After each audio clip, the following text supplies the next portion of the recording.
Hello दोस्तों, मैं हूं आपका दोस्त Amit and welcome to my YouTube channel. हम लोग बात करेंगे एक ऐसे स्टॉक के बारे में। एलआईसी के स्टॉक के बारे में हम लोग आज डिस्कस करेंगे कि किस रेट पे हमें एक्चुअल में बाय करना चाहिए, और जब आप बाय करेंगे तो आपका स्टॉप लॉस कहाँ रहने वाला है।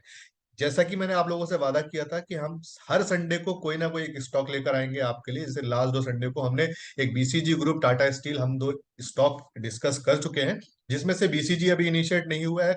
कॉल हमारी अभी इनिशिएट नहीं हुई है, एग्जीक्यूट नहीं हुई है। हाँ, टाटा स्टील हमारा एग्जीक्यूट हो रखा है, तो उसका स्टॉप लॉस और टारगेट्स आप मेरी पुरानी वीडियो जाकर देख सकते हैं।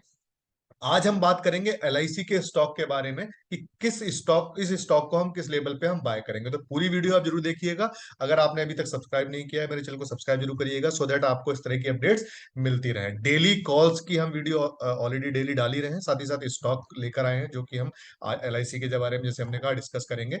तो नॉर्मली क्या होता है, जब हम कोई भी स्टॉक बाय करते हैं तो स्टॉक वो नीचे आना स्टार्ट कर देता है। उसके बाद कुछ दिन वेट करने के बाद जब हमारा प्राइस आता है तो हम निकल जाते हैं। फिर हम कहते हैं कि जब मैंने सेल किया तो स्टॉक बढ़ गया। तो उस तरह की प्रॉब्लम ना हो तो कुछ एक वॉल्यूम बेस्ड हमने एक स्ट्रेटेजी, आप कह सकते हैं एक ट्रिक है, एक स्ट्रेटेजी है, जिसको हम फॉलो करके, अगर हम 100% फॉलो करते हैं तो अच्छा प्रॉफिट हम बना सकते हैं। उसमें स्टॉप लॉस भी रहेगा, सो दैट आपके साथ ये प्रॉब्लम नहीं आएगी कि जी मैं फंस गया, काफी दिन तक फंसा रहा, जब रेट आया तो जो बीच में अपॉर्चुनिटीज आती हैं वो आपसे मिस ना हो। तो चलिए सीधे अब हम बात करेंगे स्टॉक के बारे में। जैसा कि हमने डिस्कस किया कि हम स्टॉक आज लेकर आए हैं एलआईसी का, तो सिंपल हम सीधे सीधे चलेंगे एनएससी की वेबसाइट पे। कुछ नहीं करना हो दोस्तों, एनएससी की वेबसाइट पे आप जाइए और एलआईसी आप यहाँ पे सर्च कर सकते हैं। LIC insurance, life insurance corporation of India.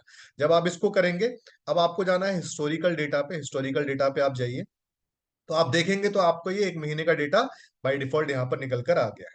क्योंकि स्टॉक में लास्ट दो तीन महीने से कोई ज्यादा अच्छी मूव आई नहीं है, जब से इसका आईपीओ आया है उसके बाद से अगर देखेंगे नहीं आई है, तो हम 3 महीने का डेटा इसका निकाल लेंगे।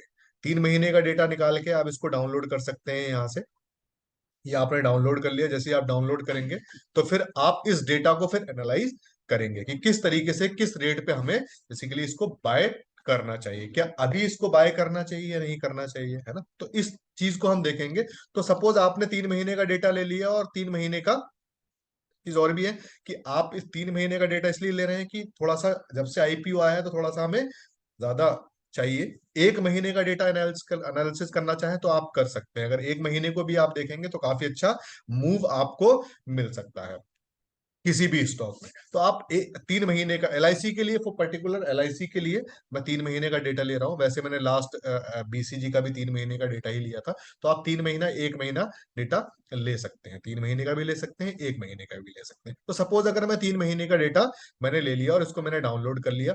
अब मैं आपको, मैंने चूंकि ऑलरेडी पहले से डाउनलोड करके रखा हुआ था, तो मैं अब सीधे आपको लेके चलता हूं अपनी एक्सेल शीट पे, जो मैंने डेटा डाउनलोड पहले ही कर लिया था। 3 मंथ्स का डेटा है दोस्तों, ये मैंने ऑलरेडी डाउनलोड कर लिया है। नवंबर, अक्टूबर और सितंबर अगस्त, 16 अगस्त से लेके, और ये 11 नवंबर तक का डेटा है बेसिकली। तो दोस्तों अगर आप देखेंगे, इसमें एक सिंपल सी चीज है। मुझे कुछ नहीं देखना है, मुझे वॉल्यूम साइड देखना है कि सबसे ज्यादा वॉल्यूम कब हुआ है। सबसे ज्यादा वॉल्यूम कब हुआ है, तो सबसे ज्यादा जो वॉल्यूम है मैंने ऑलरेडी टिक कर रखा था, वो हुआ है 13 सितंबर को। 13 सितंबर को सबसे ज्यादा वॉल्यूम हुआ है। इसको हम लोग एक बार कर लेते हैं।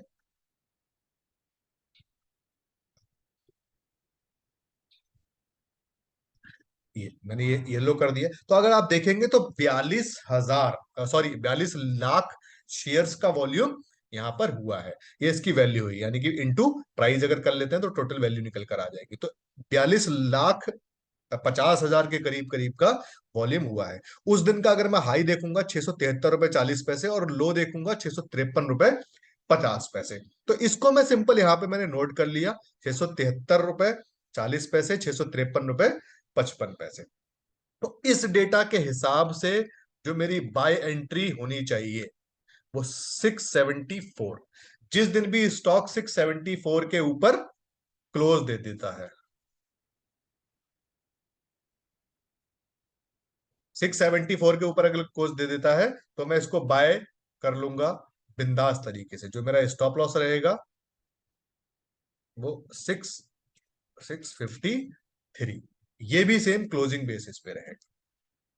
674 के ऊपर जिस दिन भी क्लोज दे, यानी कि उस दिन के हाई, जिस दिन सबसे ज्यादा वॉल्यूम हो उस दिन के हाई के ऊपर अगर क्लोज दे देता है तो सिंपल तरीके से मैं बाय कर लूंगा। तो 674 के लेवल पे बाय करूंगा अगर जिस दिन भी क्लोजिंग दे देता है। और 653 यानी कि 20 रुपए का मेरा स्टॉप लॉस रहेगा इस स्टॉक में। तो क्लोजिंग बेसिस का मेरा स्टॉप लॉस रहने वाला है। और अपने जब तक ये स्टॉप लॉस नहीं जाता है हमें इसको बाय करके रखना है। और धीरे धीरे धीरे धीरे जैसे जैसे आपको लगता है 10 रुपए 20 रुपए जैसे जैसे मिलते जाते हैं, अपने स्टॉप लॉस को आप आगे ट्रेल करते रहिए। तो बहुत जबरदस्त आप प्रॉफिट बना सकते हैं इस स्टॉक में। इसका एक सिंपल सी स्ट्रेटेजी ये है कि जब भी हम किसी भी स्टॉक को हम लोग बाय करते हैं, है ना, तो वहां पे बायर और सेलर होता ही है। अगर मैं सेल कर रहा हूं तो कोई ना कोई तो बायर है। तो जो बायर होते हैं उनको हम कहते हैं जो सारी चीजें, जिसको हम बोलते हैं स्मार्ट स्मार्ट माइंड, जिसको हम कहते हैं ना स्मार्ट मनी, हम उनको कह सकते हैं। तो वो वेट करते हैं कि जहां पर लोग थक के अपना माल निकालना स्टार्ट करते हैं, वो वहां पर माल माल खरीदना यानी कि स्टॉक्स खरीदना स्टार्ट करते हैं, अगर अच्छा स्टॉक अगर वो है। तो इसलिए मैंने इस स्ट्रेटेजी पे एक बार हम लोगों ने डिसाइड किया है कि कुछ दिन तक हम जरूर करें। डिस्क्लेमर ये है कि आप इसको अपने जो भी आपके एडवाइजर हैं एक बार उनसे जरूर कंसल्ट करें बाय करने से पहले, क्योंकि जो भी लॉस या प्रॉफिट होगा वो सब इसमें आपका होगा। मैं या मेरा चैनल कोई भी लॉस के लिए किसी भी तरह की जिम्मेदारी नहीं लेगा। पहले आप पेपर ट्रेड करें कुछ दिन तक, अगर आप मेरी स्ट्रेटेजी समझ में आती है उसके बाद इसको आप इनिशिएट कर सकते हैं, एग्जीक्यूट कर सकते हैं। तो इस चीज का बिल्कुल ध्यान रखें। बाकी स्टॉप लॉस अगर आप 100% फॉलो कर रहे हैं तो मुझे ऐसा नहीं लगता है किसी भी एक्यूरेसी के साथ अगर आप ट्रेड करेंगे तो लॉस कुछ बड़ा होने वाला नहीं है। तो आपको स्टॉप लॉस जरूर ध्यान में रखना है दोस्तों। तो हमने आज बात की LIC स्टॉक के बारे में। 674 क्लोजिंग बेसिस का जिस दिन भी क्लोज हो जाएगा उस दिन हम बाय कर लेंगे। 653 का हमारा स्टॉप लॉस रहेगा, strict stop loss, closing basis का स्टॉप लॉस। और टारगेट आप अपने स्टॉप लॉस को आगे ट्रेल करते रहिएगा जब तक कि बहुत जबरदस्त आपको टारगेट्स नहीं मिल जाते हैं। 10 15 20% तक के टारगेट्स आपको LIC स्टॉक में देखने को मिल सकते हैं। तो दोस्तों ये थी हमारी LIC की एनालिसिस जो हमने आज किया आपके लिए। और हर संडे टू संडे एक स्टॉक आपके लिए लेकर आएंगे, तो उसको आप जरूर देखें। तो इसके लिए आप चैनल को सब्सक्राइब जरूर करें, दोस्तों के साथ शेयर करें, सो दैट उनको भी इस तरह की अपडेट्स मिलती रहे। तो दोस्तों मिलते हैं हमारी नेक्स्ट वीडियो में, तब तक के लिए bye bye, take care, thank you so much.